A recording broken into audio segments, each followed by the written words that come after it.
Hello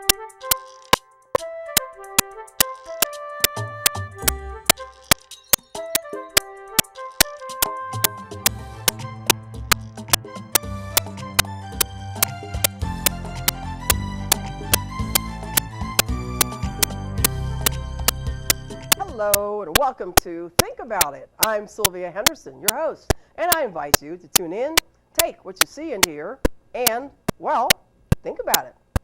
Now, today's program, we're going to talk about a special person, but we're also going to talk primarily about how you come into a family business and sort of pick up where the family's left off and integrate yourself into running the family business.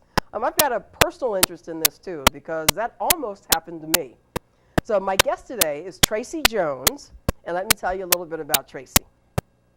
Tracey Jones is president of Tremendous Life Books.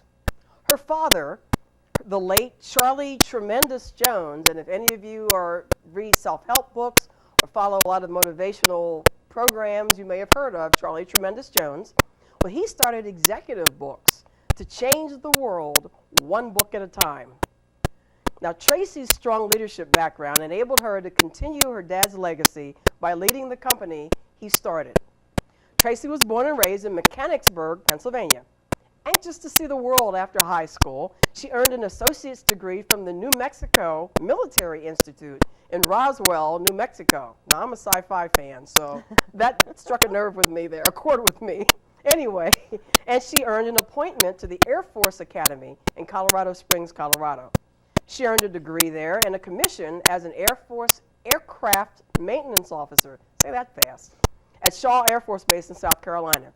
She served in the first Gulf War and then honed her operational and command skills in Germany and in the UK.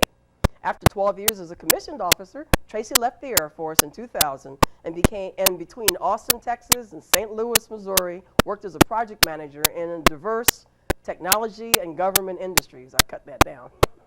She's excited to be back home in Pennsylvania, close to her large family, and humbled to carry on Charlie's legacy and love for books and for Christ. Tracey enjoys biking, golfing, traveling, spending time with her pets, and a good thing, reading. In fact, I want to know how you do business working in a bookstore. But anyway, Tracey, welcome to Think About It. Thank you, Sylvia. It's really nice to be here. Great. Start out with, because your dad was such a bigger, larger-than-life figure, but a lot of people don't know who he is, especially if they're not into self-help, motivational stuff. So just try to encapsulate in a couple of minutes who Charlie Tremendous Jones was. All right. Charlie Tremendous Jones was, as you said, primarily a motivational speaker. One of the funniest, but most down-to-earth, pragmatic, aggressive, hands-on motivational speakers. Had been speaking, I think probably started in the late 50s, early 60s. So he was around doing this with the Zig Ziglars, the Norman Vincent Peales, and so really kind of from the old school. Really started in with the whole Speakers Roundtable and the NSA group. He's also an author. His book is Life is Tremendous, which he published years ago, and it's still really a motivational classic, and I enjoy really reading it. And it's on its 7th publication, Dad says, because the first 6 were blurred. So that's kind of his quip. Been translated into a lot of different languages, but Dad was the consummate salesman and had really the gift for no matter who he met, he would single in on you and make you feel like you were the most important person in the world. And I really think, as far as business went, both on stage, he'd make you feel that in the audience, and he'd make you feel that when you interacted with him one-on-one. So that's, and just a passionate lover of books, self-made, self-taught man, 6 kids. Wow. It just came from a very underprivileged background, but that did not stop him. Just really a neat individual. And for those who haven't seen him, and even for those who have, I did some poking around, and YouTube has got a lot, or quite a few clips. They do, and hopefully we'll get a lot more. Yeah, going forward, a lot more. He wasn't really so much promoting himself for that because he was very humble, and it's not about me. It's about the Lord's work. It's about books. It's about helping others achieve their dreams. But that's one of the things we'll talk more about. That I want to get. One book? Well, then he had the humor is tremendous. Okay. Quotes are tremendous. kids are tremendous. Yeah. Forgiveness is tremendous. So it was a whole genre of spin-off off of that. But what he's primarily known for, though, is Life is Tremendous. Okay. Which came first, the Tremendous name or the book or the book's The name, he says, and there's a couple clips if you look online that, he's like, this tremendous thing always embarrassed me. People introduce me and they think, what is he, a faith healer or a wrestler, And part of it was, he said he got it from a limited vocabulary. And Dad only graduated from the 8th grade. Wow. So he was always kind of very aware that he was not schooled like a lot of his colleagues and stuff like that, which is why he had a tremendous appetite for books.